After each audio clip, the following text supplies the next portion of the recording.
Дочурка Груффало. Джулия Дональдсон. Художник Аксель Шефлер.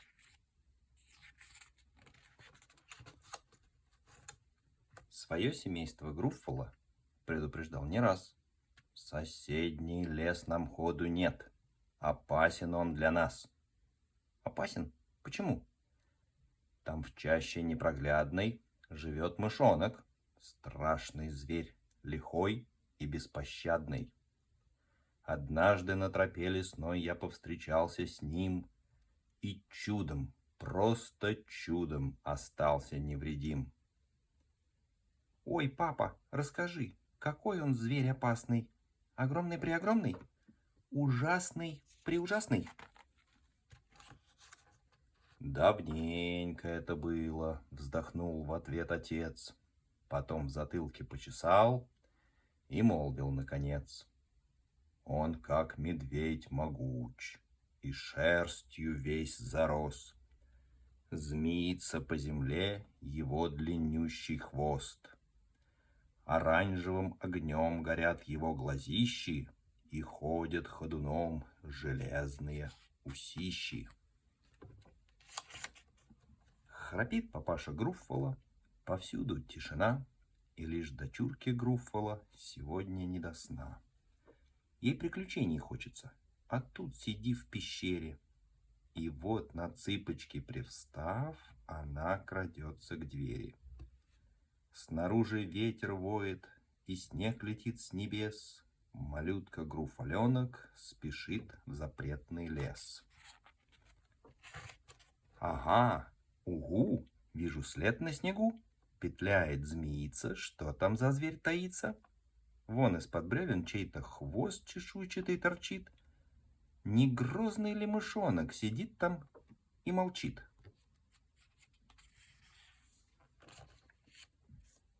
Ах, вот он, зверь лесной. Он как-то страшно тонок. И шерсти нет, и нет усов. Простите, вы мышонок? Нет, крошка, я не он. Он где-то на горе. Кажись, шашлык из Груффало готовит на костре. Гудят зловещие ветра, кружится снег летящий. Упрямый Груфаленок бредет лесною чащей. Ага, угу, вижу след на снегу, на белизне пушистой. Чей это след когтистый? А вон огромные глаза огнем горят в потьмах. Не злобный ли мышонок там прячется в ветвях? Ой, он слетел на пень, сидит, когтей не прячет.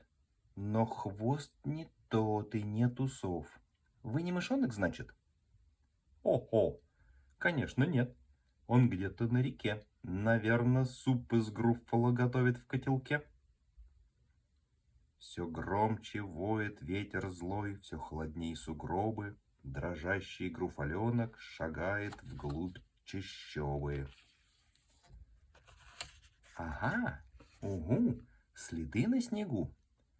Цепочкою двойную и в норку под сосною. А из норы торчат усы, колючие на вид.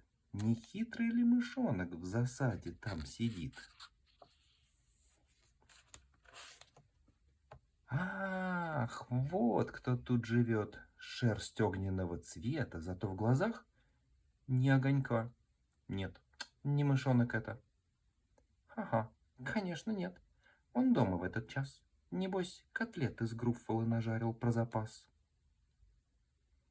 На пень дочурка Груффало уселась без опаски. Мышонок — это выдумки, мышонок — это сказки. Я обошла весь лес, и вдоль, и поперек, и все дурачили меня. Эй, что там за зверек? Мышонок, только маленький. Вот ты-то мне и нужен. Тебя в лесу тебя в снегу лишь обвалять, и выйдет легкий ужин. Постой, сказал мышонок, успеешь закусить? Хочу я друга одного на ужин пригласить. Он грозен и могуч, сейчас увидишь сам. Я на орешину взберусь и знак ему подам. Отважный груфаленок зажмурился во мраке. Так это все не выдумки? Так это все не враки? А маленький мышонок успел на ветку влезть и лапкой машет и кричит: «Сейчас он будет здесь!»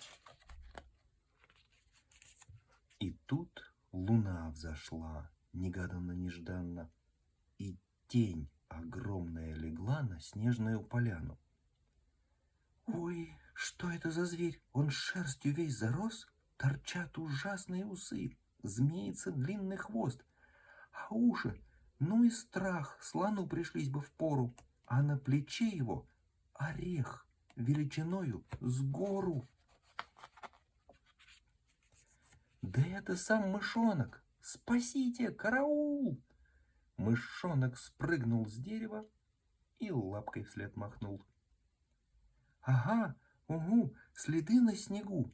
Здесь пробегала Груффало, оно порядком струффало!»